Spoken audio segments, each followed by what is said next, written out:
Alright, I am trying to troubleshoot my AS3310 based ADSR circuit here. Everything is working well other than the attack, and I'm going to try and walk through that part of the circuit to see if anybody has any ideas on what I am doing wrong. So, I've got an LED hooked up at the output, I've got a button at the input here. I'm going to turn off an overhead lamp so we can see the LED better, and if I press the button we can see that the LED lights up. If I adjust the sustain to a good level, we can clearly see that it is hitting an attack phase. I'm going to turn up the attack, turn up the release. So now we can see that it brightly comes on, it comes down to a sustain level, and then when I release the button, that sustain fades out. So we've got a release, a sustain, and a decay, a sustain, and a release all working. Boop. And adjusting these pots works great. So if I turn down that decay, it goes straight to the sustain level. There's no dimming. And then also if I turn down the release, now we're just on and off, on and off. And then of course if I up the sustain level, the LED gets a little brighter. Yay! So all those are working great. If I adjust the attack, there is absolutely no change whatsoever. So I've got this fully clockwise, so it should be on full blast, and there's just no attack stage. Nothing at all. Tracing the circuit, I'm going to turn on an overhead so I can actually see the breadboard a bit. I'm working off of the Infinite Machinery AS3310 envelope generator, and on that, the attack, the decay, and the release are all on a negative 5-volt circuit. So all those are sharing the same voltage. So I figure if one works, they all ought to work. They're all going into similarly configured op amps, and then going from that straight into the IC. So there's very little between these and the chip. So here's the portion of the schematic.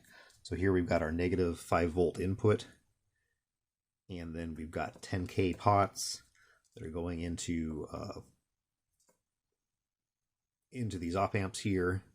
We've got on the output a 10K resistor with a 470 ohm resistor going to ground, and then we are going into the chip pins from there. So the attack one is going to be pin 15. That's our VC voltage controlled attack pin there on the IC. And if I plug in a meter here, I've got a 12-volt Eurorack power supply. I've got the positive voltage up here on this rail. There it is, 12-ish volts. I've got a voltage regulator to set that down to 5 volts here.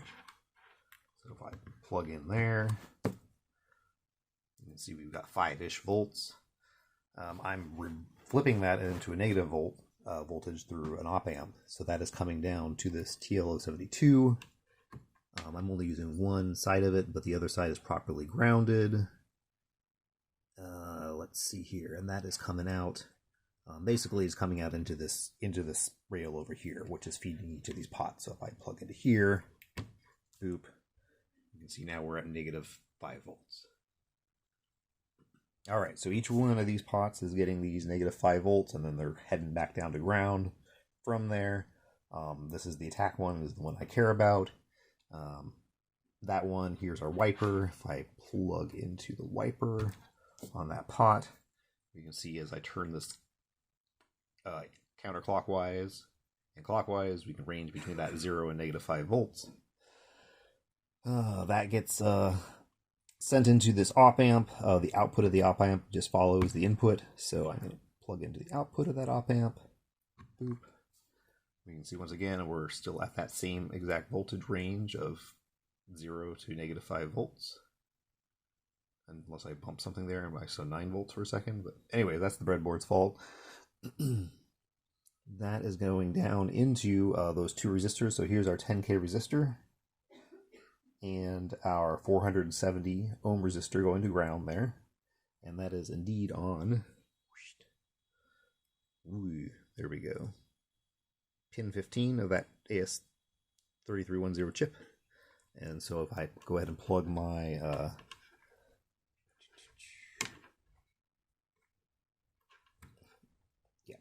plug this back in down here. You can see what that is going to be. So you can see it's a greatly reduced range, but again, it goes from 0 to 0.3, 0.4 negative volts. So there we go. That's what we're looking at. Again, the same circuits, the same power rails are being used on the other two pots that use this negative 5 volts. They're going into op amps the same way. They're going to the chips the same way. They got the same resistors on them, and they seem to be happy. So let me know if you can see anything, or if there are any questions that you could ask that might get me to a solution. This is the 5th time I've built this, and this is as close as I've been able to get it so far. Looking forward to getting it working, and then adding voltage control from there. Ooh. Thanks for watching.